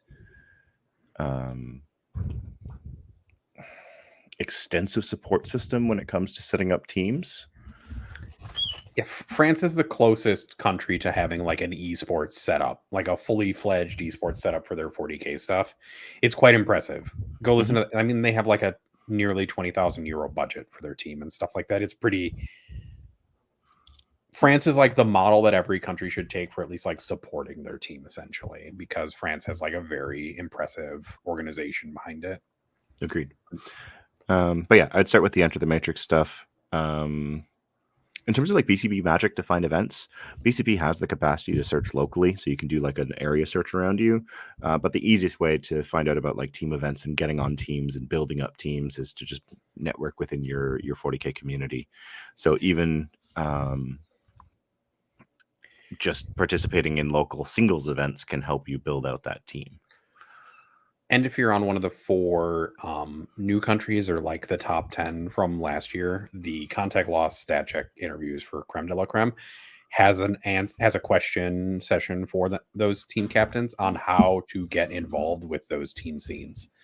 So if you're from one of those, like that can help you a lot with how to get into the scene in those countries. But also you can find the captain for your team, probably on a Facebook page, because most of the teams have Facebook pages, and kind of figure out how you need to get involved with those kind of regions. Because there was no way we were going to interview every single team captain. That's just too many people. I don't have that much time. Richard asks, is there a best way to analyze how a game has gone in order to learn from it regardless of the result? Easiest way is probably to generally look at the score sheet and figure out what you didn't get, right? That's like always the starting point. Look at the score sheet, work backwards from, okay, what did I not do that my opponent did? If you notice that it's a significant lack of primary, significant lack of secondaries, that's probably where the issue was. You either had to attack your opponents more heavily or defend yours. Then start looking back through decision points in the game and points where you felt something went wrong, and try to equate them to the score sheet and be like, hey, this is where I felt like I lost primary control. What happened that turn that caused me to lose primary control? And then work backwards from there. Like, work from the score sheet.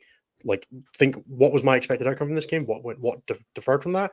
Then go back to the game, look at pictures from the game, look at, talk to your opponent and be like, hey, on turn, I picked behind enemy lines, and on turn 3, I stopped scoring it. What went wrong that I was unable to do that?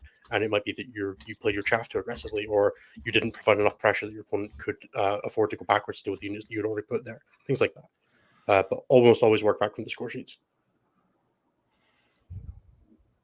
Yeah, that's a really good way to look at it. I will say one of the things that's really, really nice is the new Tabletop Battles app that's been updated for 10th, because it shows you a progression of the score as the game goes on. Use Tabletop Battles app. Just use it. It's so much easier than anything else you can do. Unless you're WC, in which case don't use it. Use a paper score sheet so your coach can see it without having to ask for your phone. But other than that. All right. I'm not going to ask that question. I'm going to stop asking David Gaylord questions live on YouTube, but I will ask him when I see him in a week. Okay, I'll ask him how he likes his eggs in person, just because. Isaac is asking if we can get a draft teams event after Vibe Check is done, and the answer to that is yes. I don't think we're going to do draft. I think I'm just going to let it be regular picking, people selecting teams, because draft didn't be a little awkward. And I would rather just let everybody play. That's fair. Okay. Which WTC list will be this year's Ego AdMech? So the story behind that is that last year there were 3 or 4 teams that just like had an AdMech player and were like, we'll just let them play AdMech. And I believe it was us, Sweden, and America. And between them, I think they won 10 games, and 6 of those were Siegler. So who I think just got aggressively paired for. If you mean protected constantly. Yeah, that's what that means. I think it could be Knights for sure. Where people are like, we'll just play Knights, it'll be fine, and then it won't be fine because you can't first defend with them because everything preys on them, and you can't defend with them late because they play on heavy boards. So what do you do with your Knights list? I don't know. CSM I could see being the other one that's very much falls into that boat. That list needs so much protection and pairings, and it's just not good when it doesn't get board choice or doesn't get a good pairing, and it really kind of needs both, and it's not worth giving both. So we'll see what happens. The other question from Paul is, do you think there's a Necrons from last year that everyone has missed? Yeah, Tao, obviously. Okay. On that terrible answer, Chris asks, Nathan, what is your favorite bird and what is your favorite bird question? Which is just a contact loss interview question. But I'm going to ask my 2 co-hosts, Innes and Jeremy, what are your favorite birds? I don't know what it's called. Fuck. I find myself on bird TikTok a little too often. Oh, second host is on TikTok. Well, excellent. I don't have an account. I just scroll till the algorithm gives me something really stupid, and then I switch over back to Instagram Reels. So I get the stuff a week later. Fair. Probably just parrots in general. I mean, I could say Canadian geese, but they're just assholes. So I mean, as somebody who lives by the coast, obviously my favorite bird is whatever kills seagulls. So, so I think it might be bird shot, but and my favorite bird is actually the crow. Crows are fucking smart. Little do you Crows are know, pretty fucking cool. crows are quite smart birds. Ravens are a close second, actually, Ben. But crows are real smart. My favorite story from another graduate student was that they befriended the crows near our university, and over time, the crows would bring them gifts of however, random these nonsense. things, I have these things are heard fucking variants cool. of that. I don't know if I'm gonna be able to get this to show up. These are like a Scottish bird. They're fucking terrifying. They're like giant turkey things. They're called capercaillies. That looks like a turkey and pheasant Monsters. created some Yeah. kind of weird hybrid bird. And then I guess I can ask you guys a bird question as long as we're here. I'll ask a bird question. It's the largest grouse in the world. There you go. That's Who do you think wins in a fight? A New York City pigeon or a pigeon from Edinburgh? There we go. There's a question. absolutely not the Edinburgh pigeon. Not a chance. There are barely any pigeons in Edinburgh. It's all seagulls. So How about a seagull versus seagull a New York wins City every pigeon? goddamn time. You ever seen a seagull? Seagulls live to be 30, man. That seagull knows war stories. Jeremy, who wins in a fight? A Canadian goose or a federal eagle? Which is the Are we national doing bird. a one-on-one? A one-on-one fight. Canadian goose versus that eagle. I forget how big eagles are. The federal eagle is a pretty big one, but I'll look up numbers for you. I know you're a numbers guy. Now, the national bird of Scotland is the golden eagle, by the way, not a pigeon. Just to make sure. The federal eagle is Germany's national bird. In case anybody was wondering. God, where's size? Come on, thing. Just look for wingspan. That'll give you the answer. Oh, federal eagles are They're massive. Okay. They're massive. They're 8.5 I was just going to say, I just saw wingspan. the same thing, 8.5 feet across. Yeah, the federal eagle just wins that one hands down. Yeah. However, if you get pack tactics involved, the goose wins. How many geese does it take to beat a federal eagle, though, is the real question. As many as you can fit on the head of a toonie. There were like a lot of words in there. None of them actually. How many sound angels like can dance on the head of English. a pin, Nathan? That's the real question here. Wow, that's a good one. I don't have an answer for it. Puffins all right, are now- I love puffins too. Puffins are so cute. Puffins are delicious, is what I've heard. That's all. I'm just putting it out there. How dare you? Nick asks, "Are we really?" Yeah. So there are your bird questions, which, to be totally honest, is hilarious that people love those. I don't know why you love them, WTC community, but I'm So, glad you love Las them. Vegas Ravens kill and eat pigeons, but I'm not convinced that's not their sports team. So Nick asks, "Are we really only getting points changes in September?" I thought that was the actual slate we were supposed to get in September. which in December, but it might only be points changes because we don't know where in the sequence of points changes and rules changes and points changes they're starting. I would well, didn't they say, again, this is kind of like, but didn't they say that it would be points changes every 3 months and rules changes every 6? Yeah, that's what they said, I believe. Which means We that don't the know where first in the points sequence change they're would starting. September. Well, I mean, I would assume that we would start from 0, so 3 months in would be just point changes. Yeah. Look, man, I would like to assume that we start with rules changes, but yes, you might be able to get me puffins, but we have puffins in Scotland.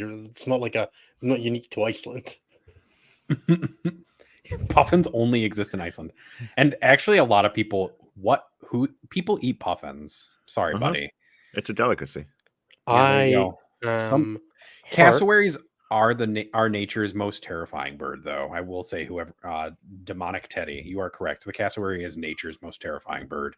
It's also protected, so you can't do anything to it. Well, you can defend yourself, I'm sure.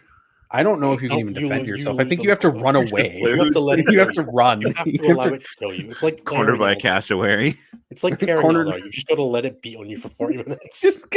You just got to take the 20-0 that cassowary is going to give you.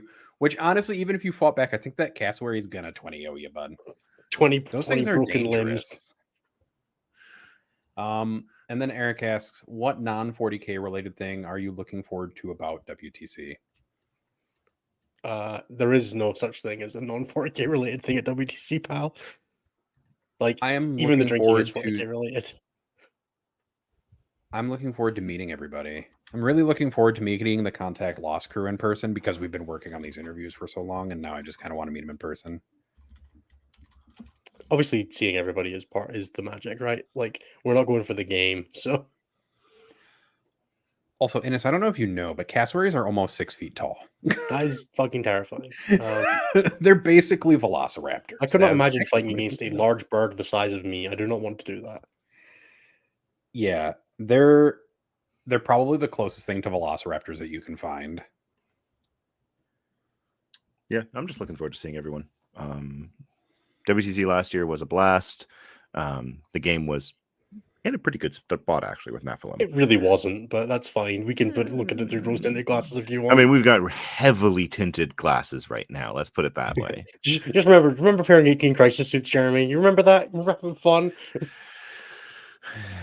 What about Necrons that just went first and scored 100 points without looking at you? I know.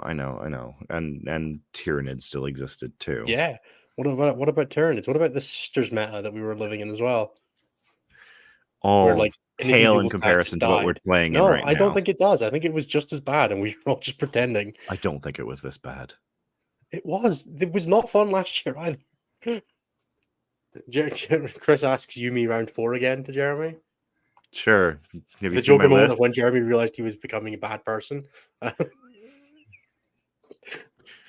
realize if I'm showing up at an international tournament, I show up with a decent list and not just me with my Dark Angels. Yeah. Wait, shit, that's what I'm doing this year. Are you playing in War Masters, Jeremy? I am. Ooh. I have borrowed one of my teammates' lists for the week. Yeah, Jeremy's Nice. playing GSC in the singles. Are you really? I am. Oh, dang. I've actually been practicing with them too because I want to, do fairly well. So, Chris, you want to have a bit of fun? Well, Chris is playing Custodes. So have you ever seen a man pass that many 4-ups in his life? We'll see. Chris doesn't need reactive 4-up, feel no pain. His is always on. It's just called an invul. I know. I'm super Not excited to reactive. play. Huh? To play Space Marines not on less reactive. than Feel the I heard pain. it You was have to reactive. declare it. I heard it was reactive at the weekend. Oh, don't. Why do you bring up that pain? Never seen a player more angry than when I tell them, no, you didn't say that at the beginning of the phase. War Masters tattoo bets. You're playing Eldari, Ben. Yeah, Ben, you don't get to War Boss no. Ben playing Eldari. Where's your orcs? Ben, if you drop more It's points, not War than I Boss win- anymore. It's Autark, Ben. Ben, if you drop less points than I win games, I'll get a tattoo. Whoa. Wait. That doesn't feel like a good bet. That feels like a terrible bet, poorly thought through. Ben, you should take that bet because Innes will be getting a tattoo. Hold on. So if I win 6 games, he has to get 100. Yeah, he can't drop more than 6 points the entire way. He has to win the tournament, dropping less than 6 points in order to win that bet. That's the bet that I'm offering. Yeah, So, and if you win one game, yep, he has to win the event with dropping 1. Oh, I point. misunderstood that. Actually, Yeah. never Yeah. mind. Don't take that bet anymore, Ben. I misheard that Just ever gonna so gaslight slightly. Ben into That is getting a the army tattoo. level imbalance there of what I'm willing to offer. I mean, if somebody, I don't know. I don't think there's a bet that I want to take. If like most of you are much better players than me, so like this seems terrible no matter what happens, guys. This is why I proxy bet Anthony for Francois, but I think I'm still going to end up with a Team America tattoo as a result of it. I definitely have pressured at least I think 2 WTC captains into that bet with Anthony, which will never stop being amusing. Man, if the Americans choke, it's going to be so funny. Look, I feel like I win no matter what because I feel like either we're just gonna try Anthony and gets a sabotage bunch of tattoos or a bunch of WTC people have Team USA tattoos, which will never. The problem not is, be I would funny. like to make a bet, but the only person I can bet through is Brian, and he's American, and I'm worried that he'll sabotage me. So He's just setting up for future years. yeah, I mean, if you guys want, also, I don't will have any tattoos, and I'm scared of needles, so it's a really bad thing for me to start betting on. I don't know. If somebody really wants to do a War Masters bet, slide into the Discord and we can talk about it. Yeah, if you're not paying us money, we're not taking bets from you. Let's start with that. Yeah, I mean, you got to help me pay for this tattoo. I actually am planning to get another tattoo to add to my new ones, and we can We can all get stat check tramp stamps. talk about doing a War Masters bet. It's not going to be a tramp stamp. But we can chat. Maybe I'll get somebody's podcast logo or something. I don't You can know. get stat check behind your earlobe, like right in here. It's gonna be on a place that I can hide for work purposes. Sorry, guys. Right here. Yeah, underneath my beard. I'd have to shave it, and then my wife will divorce me. That's already been threatened. You just shave a circular hole for the just tattoo. under there. But yeah, I will do like a bet with another podcaster or something. We can bet podcast logos. Mal, get Carl on Carl on these bets. I'll do a bet with Carl. I know I can't lose that. Now you're gonna find yourself in a bet for a tattoo. You just gotta bet him if he can do that. If he can touch Also, Yeah, if Carl can touch my head, can touch the top of my head, I'll get a tattoo.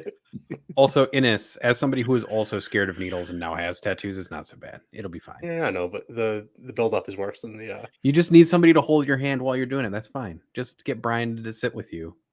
5 pounds for This stat check tattoo. this tattoo fun. I mean, we can all For get clarity, stat Mal, check Carl's tattoos. feet both have to be on the ground when he does it. He didn't say anything about your feet having to be on the ground though. Yeah, that's fine. I know we can Does he make want the all the bet. tables in the event to fall over after I do? The shockwave. I mean, we can have a sprint. We're bet. We can degenerating run into the garbage, 50 yard. so we should wrap up. Okay. Go wrap up the All right. episode, Inez. Thank you so much, everybody, for being here with us for this slightly less scripted version of the very unscripted show we normally do. Stat check tattoo would look really nice if it didn't have to have white bits on it, which is obviously the problem with tattoos. Yeah, thank you so much, everybody, for being with us. If you enjoyed the WC draft, I will have a screen of it in the Discord, and the actual version that anybody can take part in will be live in the Stat check Discord by Friday. Let's do that. I can probably do Friday. That should be Saturday. Let's do Saturday, so I actually have a day off to get it organized, and there will be one that anybody can take part in, and there will be some number of small prizes for that. If you enjoyed the show, please do check us out on Patreon, patreon.com/statcheck, and check out youtube.com/statcheck for the show live every Tuesday at 11 p.m. Central, 5 p.m. or 11 p.m. GMT, 5 p.m. 6 p.m. Eastern, and 5 p.m. wherever Nathan is, which I don't think is actually a real place, because I've never once seen a human being outside his window. What? I see people outside my window. I see people outside my window all the time, and there are two people right there. The green screen. It's the green screen. The fact is that Chicago is a real place, unlike the castle in your city. That definitely doesn't sound true. I've definitely heard that it's like a musical. I don't think it's a place. I don't know. I did have somebody ask me if like the rumors of Chicago violence are true. So, and you'll be like, they will be if you keep asking questions, bitch. That's the real reason Porter left him there. Yeah. All right, everybody. Thank you so much for being with us. If you're at the WTC, please do come and say hi. We would love to meet anybody who's a fan. Have a great time. If you're playing us, beat Canada, beat America, lose to Scotland. Have a great weekend. Good luck at any tournaments. See you later. Bye-bye.